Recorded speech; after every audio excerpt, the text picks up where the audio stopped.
I swear to God, these dudes are going to inevitably make pedophilia legal, by the way. Like, they are, like, the Republican culture warriors are unironically going to simultaneously claim that every, like, trans or gay person is a pedophile while making pedophilia legal, okay? They're going to be like, oh, we're, you know, pedophilia is legal if it's a straight man doing it. Wait, what is this? Stuart Adams, the Republican president of the Utah Senate, just intervened to loosen the age of consent laws after an adult was charged with having sex with a 13-year-old child.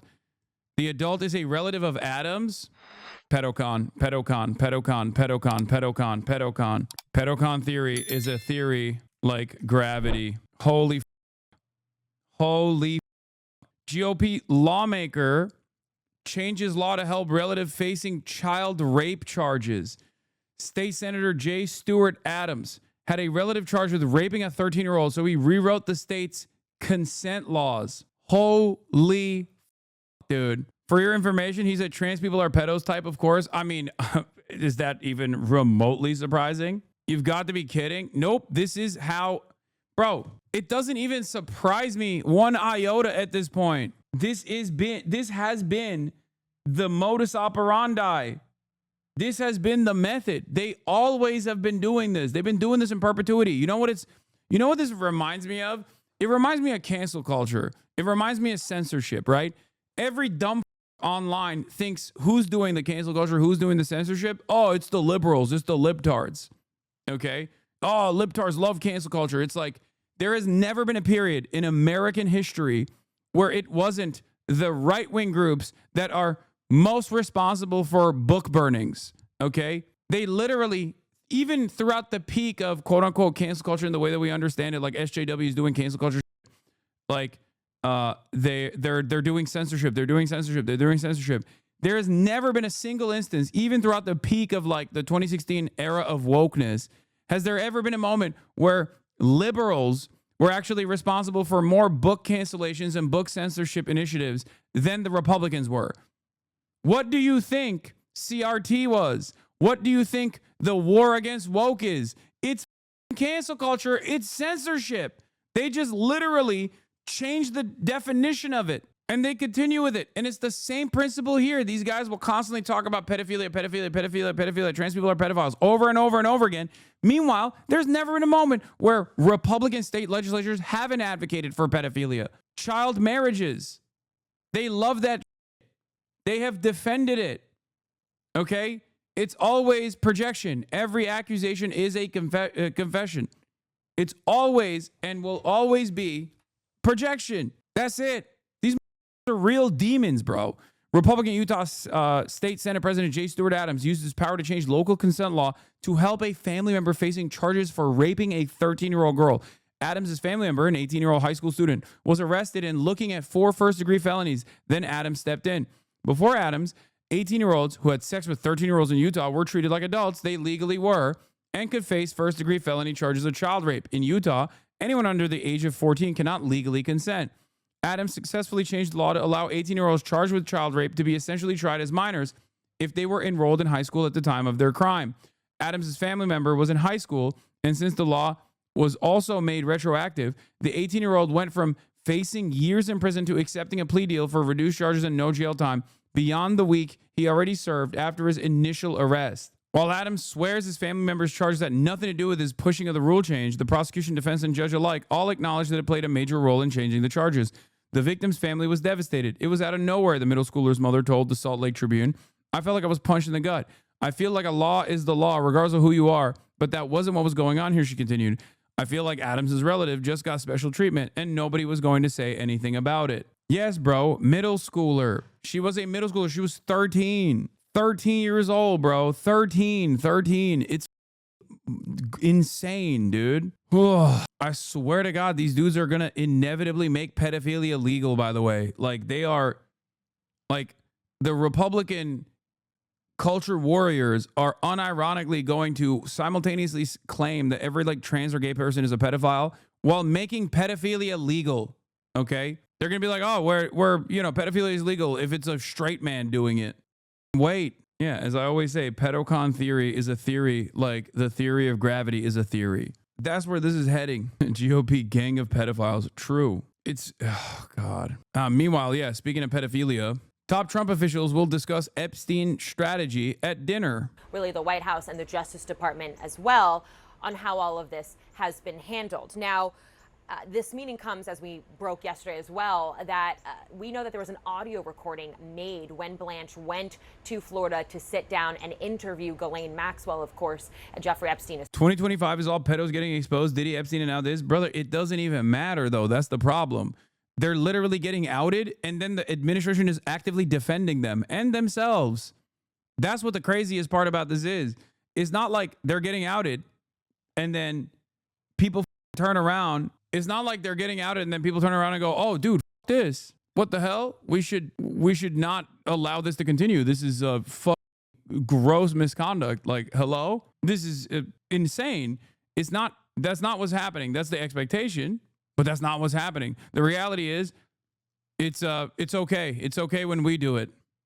Associate, someone who's been convicted for sex trafficking and other crimes related to him. He interviewed her for more than 10 hours, I'm told. And now the Trump administration, and specifically the Justice Department, is going through digitizing that audio, transcribing it, redacting portions of it. And there's really a question of if, and more so when, they will release that publicly. When I talked to some officials here at the White House, they said that it could be as early as this week that they publish that information. Now, all of this, as well as coming as we're hearing that behind the scenes, there have been some conversations, these officials tell me more preliminary, about having Blanche do a press conference or even appear for a high profile interview, including possibly with Joe Rogan. Again, they say that that is not decided. These discussions have been preliminary, but some of the background, again, is we're seeing kind of the messaging and the strategy over Epstein come into light, particularly at a time when we know that the administration had been very quiet and kind of struggling with how they wanted to move forward with all of this. And I also think one just thing to point out as well about some of these discussions is that they are kind of twofold. There have been people here within the White House who have said, you know, a lot of the Epstein coverage has died down. The story is kind of quiet right now. Why bring this back up and resurface it at a time when they're more successfully kind of avoiding it? But then there's a lot of people as well who believe that this is an opportunity to retake the narrative here, control of that, and also try to control the optics more. So, you know, stay tuned for whatever decision they make, but there'll be a lot of this discussed this evening when they gather at the vice president's residence. Yeah, it will certainly be interesting to see what comes out of that. Elena Trine at the White House, thank you so much. Tonight, Vice President Vance will host key members of the administration to discuss whether or not to release the tapes of Jeffrey Epstein's co-conspirator, Ghislaine Maxwell's interview last month. The Attorney General, FBI Director, and others will attend. At the same time, the House Oversight Committee issued subpoenas to nearly a dozen former officials as it broadens its investigation into the Epstein files. Among those included Bill and Hillary Clinton, and Republicans are zeroing in on the former president for his documented association with Epstein. In a subpoena to Mrs. Clinton, Republicans cited her hiring of Ghislaine Maxwell's nephew in her 2008 presidential campaign. I'm going to bring in the group chat to talk about this. The thing that is confusing about this is if you're trying to tell the world that there's no longer conspiracy, do you have a dinner where you all get in a room privately and talk about it? Yeah, and talk about what they're going to release and what they're not going to release. This does seem to be exactly the kind of thing that many of the people who will be in the room tonight at this dinner talked about before as the things that government did to hide the Epstein files. Right, because this tape and this audio recording is of the Deputy Attorney General, Todd Blanche, who was Trump's former attorney. Right, and it includes Kash Patel and J.D. Vance, who both of them spent quite a bit of time talking about releasing the files. So, look, they are now talking about what they are going to release and what they are not going to release. And they're doing it in a meeting that was not announced. Our colleagues reported about it. They found out about it.